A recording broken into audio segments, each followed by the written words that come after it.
We take thousands of photos with our smartphones.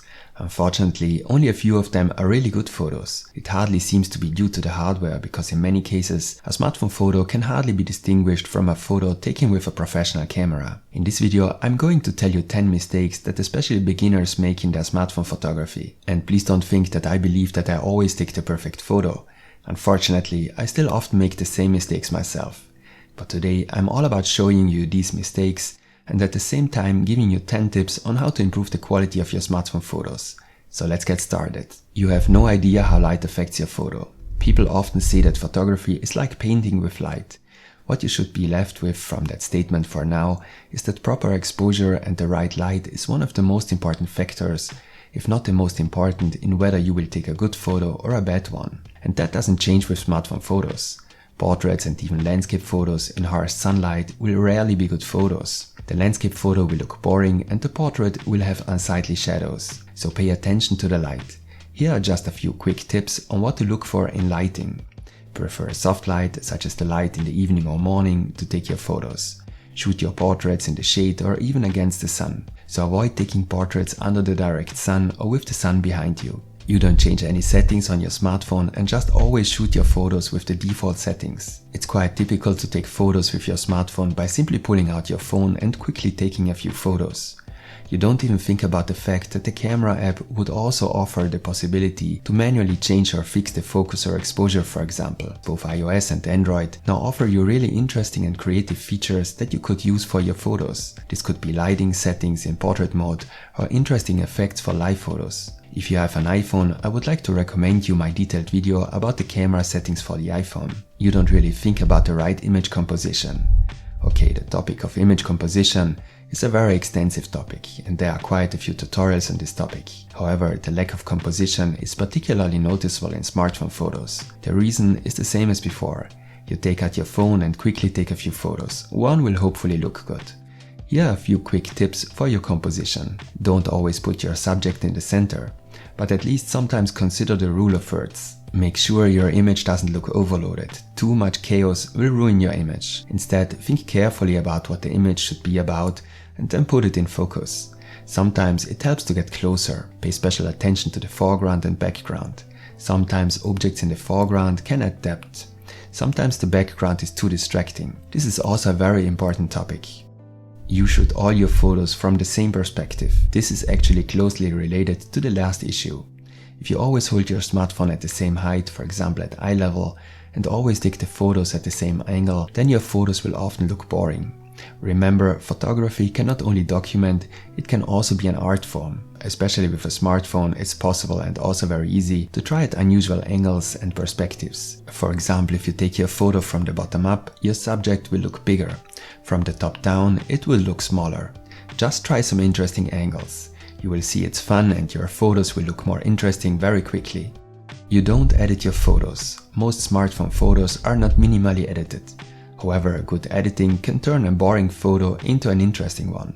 Besides that, it's the editing that can make all the difference. You can be sure that most owners of large Instagram accounts edit their photos. Sure, many of these photos are taken with professional cameras, but even a smartphone photo can be greatly improved. Check out a few apps and learn how to use them. For example, I recommend the app Snapseed. It doesn't cost much and has all the important features you need. You always use the same exaggerated filters. You don't edit your photos, but you always use the same Instagram filters or filters from your smartphone app. The app I just mentioned, Snapseed, has a few filters in addition to the editing tools. A few years ago, I used to apply the same filter, in my case HDR Escape, to all my landscape photos. It just looked spectacular to me, but the result was usually completely over the top. Had too much sharpness and just looked unrealistic. Today I find these pictures terrible. From this experience, I can only recommend that you reconsider the use of filters. This is especially true for the default filters of smartphone apps. Sometimes such a filter can look quite good and enhance the photo, but often this is not the case.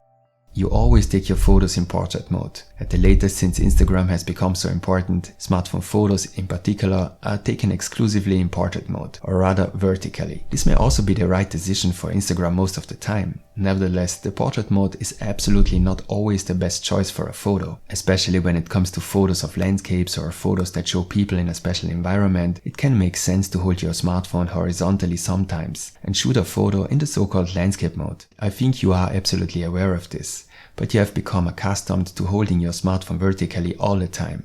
You don't know the limits and weaknesses of your smartphone camera. Your phone's image processors are able to create beautiful photos from an extremely small sensor and an extremely small lens. The image is heavily processed by your smartphone so that it ultimately looks the way it does. And the results are incredible, even in low light conditions.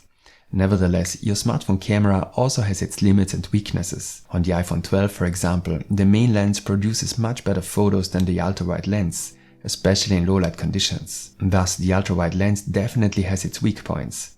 You should know that though if you want to take better photos with your smartphone. Depending on the smartphone, poor lighting conditions are still difficult to handle for many devices and a clear weak point. Even backlit situations or shooting directly into the sun can often lead to unattractive results. You shoot too many photos and don't save them properly. The fantastic thing about a smartphone is that you always have it with you. This allows you to take photos in situations where you normally wouldn't have had a camera with you.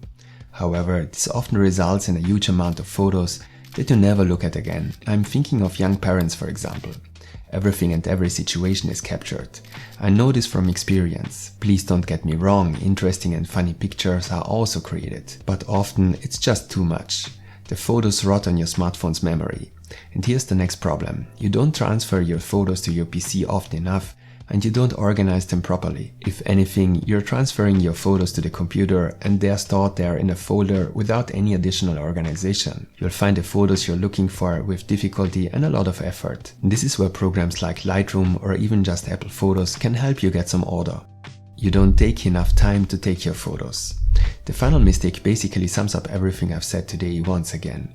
Yes, you can take great photos with smartphones, but to take a good photo, you have to take your time. You should think about the location, exposure, or how the person you are capturing is posing. All of that takes time. So now I don't want to steal any more of your time.